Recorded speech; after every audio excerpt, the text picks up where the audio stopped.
જિલ્લા collector doctor Manish Kumar બંસલની અધ્યક્ષતામાં mock drill અને બ્લેકઆઉટ અંગે બેઠક યોજાઈ।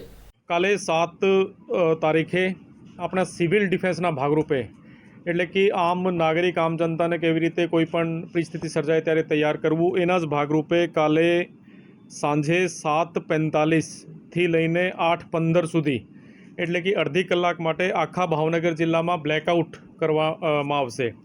આ બ્લેકઆઉટમાં આપણો મ્યુનિસિપલ કમિશનરનો એટલે જે વિસ્તાર છે, નગરપાલિકા વિસ્તાર છે અને તમામ ગામડાઓમાં જે પણ આપણે લાઇટ જે પણ છે, ઘરની લાઇટ કે કોમર્શિયલ વિસ્તારની લાઇટ કે સ્ટ્રીટ લાઇટ કે બીજી કોઈ પણ લાઇટ એ અડધી કલાક માટે બંધ રાખવામાં આવશે।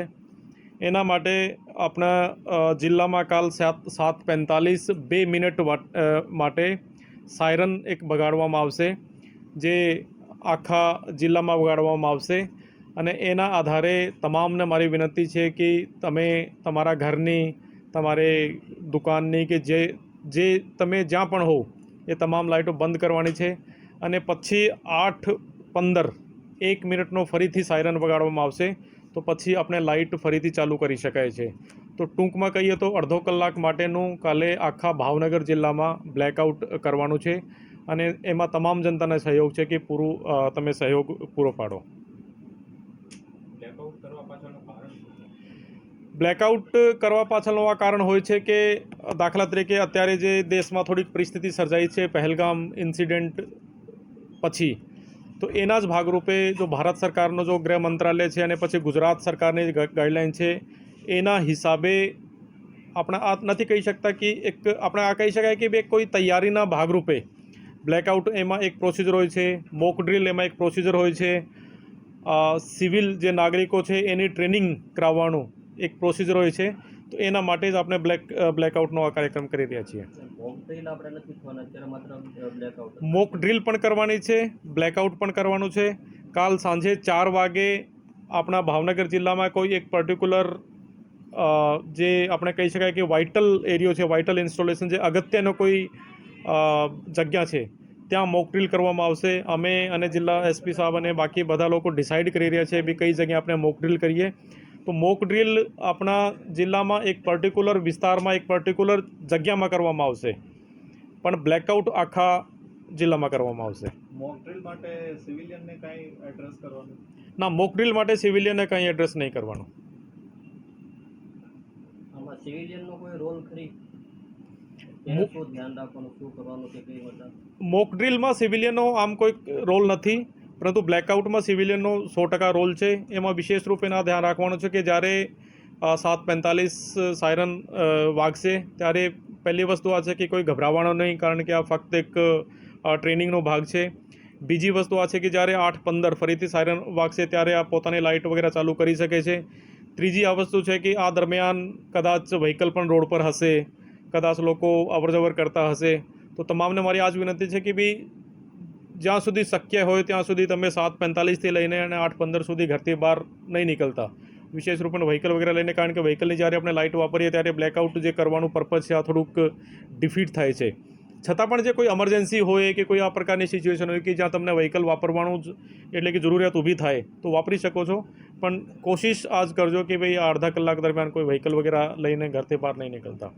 આ સિવાય કોઈ કોસ્ટલ વિસ્તારની અંદર આયોજન? ના, પર્ટિક્યુલર અત્યારે કોઈ કોસ્ટલ વિસ્તારમાં કે કોઈ ડ્રીલનું કે કોઈ મીન્સ કે આયોજન નથી, પરંતુ આ જો બ્લેકઆઉટનું આયોજન છે આ તો કોસ્ટલ વિસ્તારને પણ સામેલ કરે છે। આમાં તમે સાયરનની વાત કરી છે કે ભાઈ પહેલું સાયરન 2 મિનિટે લાગશે ને પછી પેલો 1 મિનિટનો, તો આપણે આખા જિલ્લામાં સાયરનની આ રીતની વ્યવસ્થા થઈ ગઈ છે? આખા જિલ્લામાં અમે લોકો સાયરનની વ્યવસ્થા આ પ્રકારે કરી રહ્યા છીએ કે દાખલા તરીકે કોર્પોરેશન વિસ્તારની વાત કરીએ તો ત્યાં પોલીસની જો સાયરનવાળી ગાડીઓ છે લગભગ 5 થી 7 ગાડીઓ આ વાપરશું, પછી ફાયર ડિપાર્ટમેન્ટની જે 8 થી 10 ગાડીઓ છે આ વાપરીશું, અને આ 15-16 ગાડીઓ છે, પછી નગરપાલિકાઓમાં પણ ફાયર ફાઇટિંગ અને પોલીસની ગાડીઓ છે, તો આ વાપરીને ત્યાં જગ્યા પ્રમાણે અમે લોકો લોકેશન નક્કી કરી રહ્યા છીએ, ત્યાં ઊભી કરીશું અને પછી આ એકસાથે મોબાઈલના ટાઈમ પ્રમાણે 2 મિનિટ માટે અને પછી 8:15 1 મિનિટ માટે સાયરન વગાડશે। બધા સાયરન અલગ અલગ ટોનમાં વાગશે? અલગ અલગ ટોન કહી શકાય છે, કારણ કે અત્યારે જે પોલીસની તમામ ગાડીઓ છે એની એક ટોન હશે અને જો ફાયર ફાઇટિંગની જે ગાડીઓ છે એની એક ટોન હશે, પરંતુ અત્યારે મેઇન પર્પઝ આ છે કે આપણે એક ટ્રેનિંગના ભાગરૂપે આ કરવાનું છે। તો એટલા માટે જે ટોન કદાચ એકબીજાથી અલગ હોય તો પણ ટાઈમિંગ એક છે, તો એટલા માટે આપણે આ મગજમાં ઉતરી જવું જોઈએ કે ભાઈ 7:45 લાઇટ ઓફ કરવાની છે. સર આપણે આમાં સાયરન માટે આપણે કલેક્ટર કચેરી દ્વારા જુદી જુદી શહેરની જગ્યામાં આપણે સાયરન ગોઠવા કદાચ એ પણ અત્યારે બંધ હાલતમાં છે, એટલે ગાડીની વ્યવસ્થા આપણે એટલે વૈકલ્પિક એટલા માટે વૈકલ્પિક વ્યવસ્થા તરીકે જ ગાડીઓની વ્યવસ્થા કરી છે. આમ આખા જિલ્લામાં લગભગ 50 જગ્યાએ સાયરન ગોઠવવામાં આવેલા છે સિવિલ ડિફેન્સ દ્વારા, પરંતુ અત્યારે આપણે એટલા વર્ષથી યુઝ કર્યા નથી, તો એટલા માટે મીન્સ કે ના વાપરવાના લીધે અમુક જગ્યા ખરાબ થઈ ગયા હશે કે અમુક જગ્યા પણ એના આપણે સુધારવાનું કાર્ય પણ કરવાનું છે, પરંતુ આ વૈકલ્પિક વ્યવસ્થા તરીકે આ વ્યવસ્થા કરી છે અત્યારે. આપણે કલેક્ટર કચેરી દ્વારા દરેક જગ્યાએ સાયરનની વ્યવસ્થા કરી સરકારી કચેરી છે, બધી જગ્યાએ મૂકો. અમે 2010માં જલાવડી સાહેબ બધું જ્યારે મૂક્યું 10 લાખ રૂપિયા ખર્ચે મૂક્યા હતા. એક વખત સાયરન વાગ્યું પછી ભાવનગર. પછી જરૂરત જ નહીં પડે ને, ફક્ત ભાવનગરની વાત નથી, આખા ગુજરાત કે આખા દેશ, હા આખા ગુજરાત માટેની કોઈ વ્યવસ્થા પણ 3 વાવાઝોડા આવ્યા ત્યારે પણ નથી વાગ્યું. પણ વાવાઝોડામાં કે આ તો પર્ટિક્યુલર વસ્તુ સાયરનની જરૂરિયાત ત્યારે ઊભી થાય છે જ્યારે કોઈ ઇન્ટરનેશનલ ટાઈપનું કોઈ આ પ્રકારની વસ્તુ ઊભી થાય, અથવા તો કોઈ બ્લેકઆઉટ કરવાનું હોય કે આખા શહેરમાં કોઈ મેસેજ આપણે કરવાનો હોય ત્યારે સાયરનની જરૂરિયાત ઊભી થાય છે. કોર્પોરેશન ત્યારે માહિતી આવી એરિયામાં આપી હતી કે 7 પ્રકારના અલગ સાયરન છે. વાવાઝોડા, ભૂમિ તોફાન કે ભાઈ કોઈ આપત્તિ આવવાની એ પ્રકારના સાયરન ડિઝાસ્ટરના એને આપણે ફરીથી રિવાઈવ કરીએ. અત્યારે જો 50 સાયરન લગાવ્યા છે, એમાં કેટલા એટલે કે સાજા થઈ શકે છે, કેટલા નથી થઈ શકતા, એના પ્રમાણે આપણે આગળની વ્યવસ્થા કરવાની છે. સાહેબ કોર્પોરેશન એરિયામાં સવારે આવું કંઈ ઇન્ટિમેશન દેવામાં આવશે પબ્લિકને?